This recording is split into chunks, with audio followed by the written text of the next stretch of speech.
Friends, வீட்டிலே செய்யக்கூடிய ஹெல்த்தியான ஷவர்மா ரெசிபி சொல்கிறேன், நோட் பண்ணிக்கோங்க. அதுக்கு நம்ம முதல்ல மயோனைஸ் தயார் பண்ணிக்கணும். மயோனைஸ் தயார் பண்ணதுக்கு ஒரு 3 அவித்த முட்டை, ஒரு 5 பூண்டு பற்கள், அரை ஸ்பூன் சர்க்கரை, தேவையான அளவு உப்பு, அதுக்கப்புறம் மிளகுத்தூள் இல்லைனா மிளகு, ஒரு அரைக்கு புளிப்பு இல்லாத தயிர், அவ்வளோதான். எடுத்து மிக்சியில் நல்லா இந்த மயோனைஸ் பதத்துக்கு அடித்து அதை ஓரமாக வச்சுருங்க.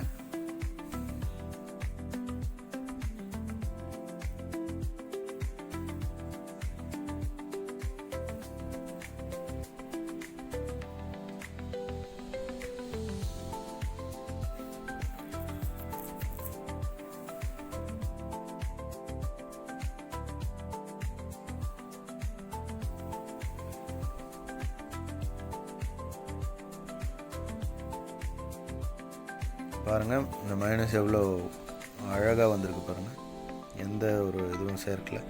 இப்போ நமக்கு இதுக்கு சப்பாத்தி நம்ம எப்பவும் தயாரிக்கிற அதே பதத்தில் மாவு பிசைஞ்சு வச்சுருங்க. சிக்கன் ஒரு 200 கிராம் எடுத்து உப்பு, மிளகாய்த்தூள், இஞ்சி பூண்டு பேஸ்ட் சேர்த்து இந்தமாரி நல்லா எண்ணெயில் வேக வச்சு எடுத்து ஒரு தட்டில் இந்த மாதிரி பிச்சு போட்டுக்குங்க, எலும்பு இல்லாமல்.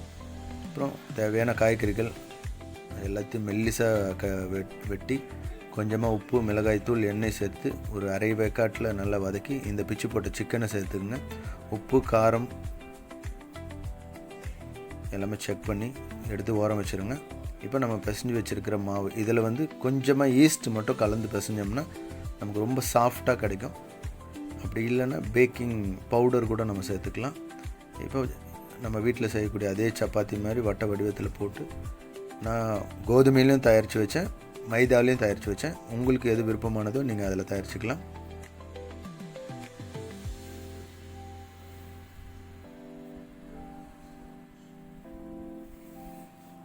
இப்போ இந்த காய்கறி சிக்கன் கலவையை நான் இந்த மிக்சியில் நாம் அரைச்ச மயோனைஸ்லேயே நல்லா பரட்டி எடுத்துக்கிறேன். இதை நம்ம மிக்சியிலேருந்து எடுக்கிறது சிரமமாக இருக்குன்றதால இந்த காய்கறி கலவையை அதிலேயே நான் போட்டு கலந்து எடுத்துக்கிறேன். இப்போது நம்ம தயார் செய்த இந்த சப்பாத்திகள் மேலே ஒரு ஸ்பூன் மயோனைஸ் தடவி இந்த சிக்கன் காய்கறி கலவையை நீளமாக நம்ம அதை வச்சு அப்படியே ரோல் பண்ணி குழந்தைங்களுக்கு கொடுக்க வேண்டியது தான்.